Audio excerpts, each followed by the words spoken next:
नमस्कार दोस्तों, एमपी जी महाराज की जय जय जय। आज का विषय है प्रवचन और कथा, आनंद और मोक्ष, भक्ति और शक्ति, ज्ञान और वैराग्य।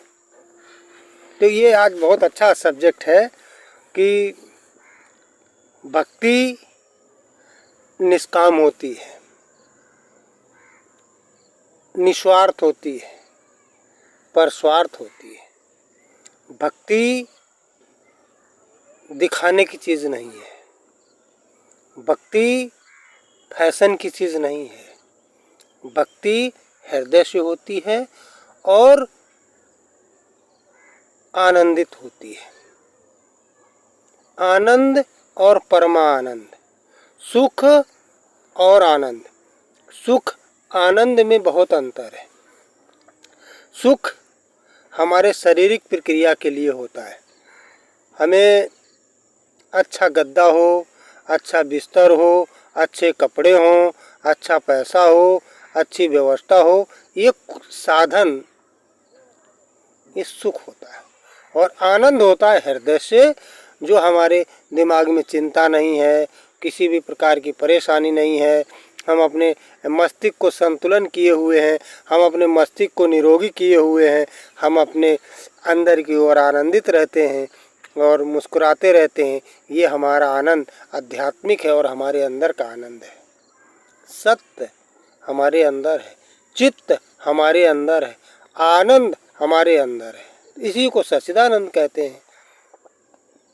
और भक्ति, शक्ति और युक्ति। शक्ति आपके अंदर है,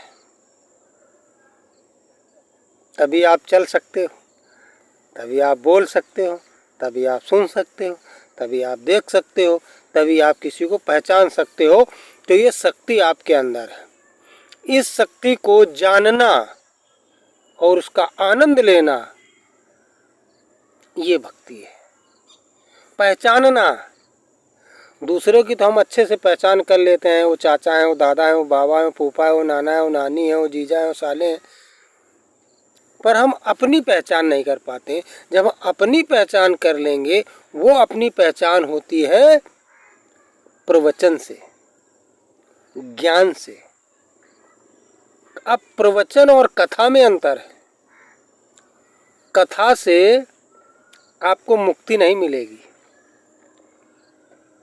कथा से आपको शांति नहीं मिलेगी, कथा से आपको भगवान नहीं मिलेंगे, कथा से आप कहानी जान सकते हैं। कथा से भगवान राम ने 14 वर्ष में क्या किया, भगवान कृष्ण ने रासलीला में क्या किया, भगवान विष्णु ने कैसे किया, समुद्र मंथन कैसे हुआ, और सारी लीलाएं आपको जब सुनते हैं आप, तो वो कथा है। वो आपको थोड़ी देर के लिए आनंद दे रही हैं, जितनी देर आप बैठे हैं। और जिस समय वो सुन रहे हैं कथा को, उस समय आपका मन संतुलित नहीं है, तो कथा का भी आनंद आप नहीं ले सकते।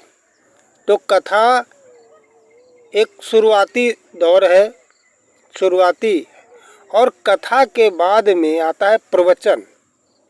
प्रवचन कथा नहीं है। प्रवचन वो दवा है जो आपकी पहचान कराती है। कथा वो है जो कीर्ति हमारे महापुरुष सद्गुरु करके गए हैं, वो कथा, और वो कथा की हमें कीर्ति की हमें जानकारी देती है। लेकिन प्रवचन, सत्संग, वो हमें अपनी जानकारी देता है।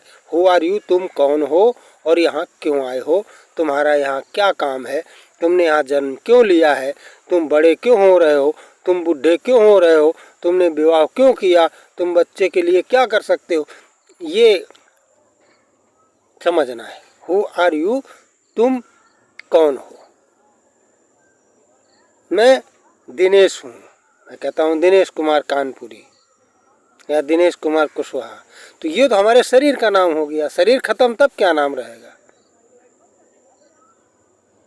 ये हमारी आँख है, ये हमारे कान है, ये हमारी नाक है, ये हमारा मुंह है, ये हमारे हाथ है, ये शरीर है, ये पैर है, ये पेट है, ये पीठ है। ये तो इस शरीर के नाम है।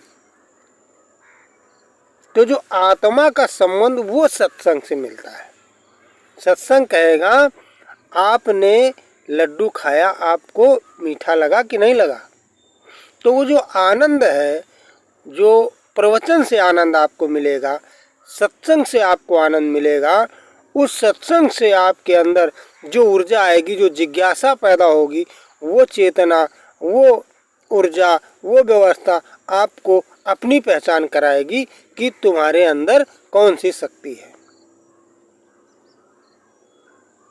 वो आध्यात्मिक शक्ति आपको की ओर सत्संग ले जाएगा। सत्संग संतों के माध्यम से, संतों की वाणी से मिलता है। सत्संग अनंत शक्ति है उसमें। शक्ति, भक्ति और सत्संग में एक बार बहस हो गई कि हम बड़े हैं। शक्ति कहती है हम बड़े, भक्ति कहती है हम बड़े हैं, और सत्संग तो कुछ नहीं कहता है। तो तीनों लोग गए ब्रह्मा के पास, विष्णु के पास, महेश के पास, सब सारे देवताओं के पास ये तीनों लोग गए।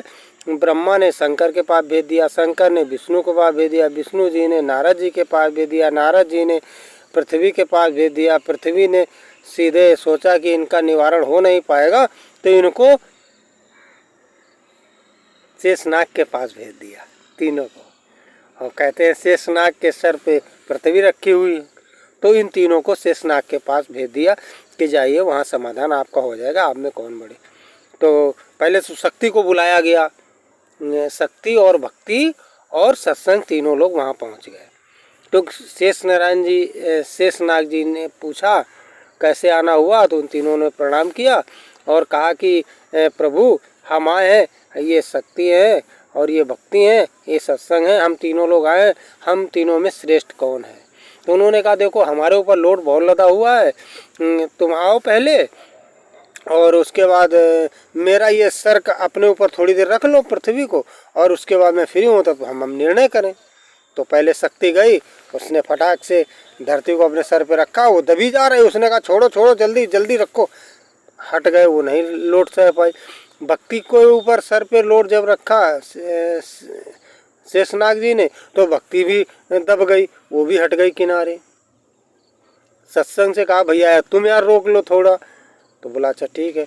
तो वो तो थोड़ा सत्संग सुना हुआ था गुरु महाराज का, और ये सत्संग पे ध्यान लगाए हुए है अपने अंदर की ओर, और उसने कहा ठीक है महाराज रखो, देखते हैं हम भाई ले पाएंगे कि नहीं। जब दो लोग नहीं ले पाए तो वो अपना उसमें मगन होकर के खड़ा हो गया, और शेषनाग जी ने सत्संग के ऊपर उस पृथ्वी के भार को रख दिया, उसको पता ही नहीं चला। तब भी कहते हैं कि अब तो आप हल्के हो गए हो, शक्ति और भक्ति। कहते हैं आप बताओ कि हम तीनों में कौन श्रेष्ठ है। तो शेषनाग जी ने कहा कि अभी भी तुमको प्रमाण की जरूरत है। ऐसी कथा होती है, ये सत्संग होता है। शक्ति भी हार गई, भक्ति भी हार गई, और सत्संग जीत गया। सत्संग से आपको वो सच्चिदानंद भी मिल जाएगा, वो परमानंद भी मिल जाएगा, वो आनंद भी मिल जाएगा, वो ईश्वर भी मिल जाएगा, वो परमात्मा भी मिल जाएगा, वो आत्मा से परमात्मा भी मिल जाएगा। तो शक्ति और भक्ति आपकी छोटी पड़ जाएगी यदि आप सत्संग सुनते हैं, प्रवचन सुनते हैं, तो आप अपने अंदर की ओर मुड़ रहे हैं। कथा भक्ति सिखाएगी,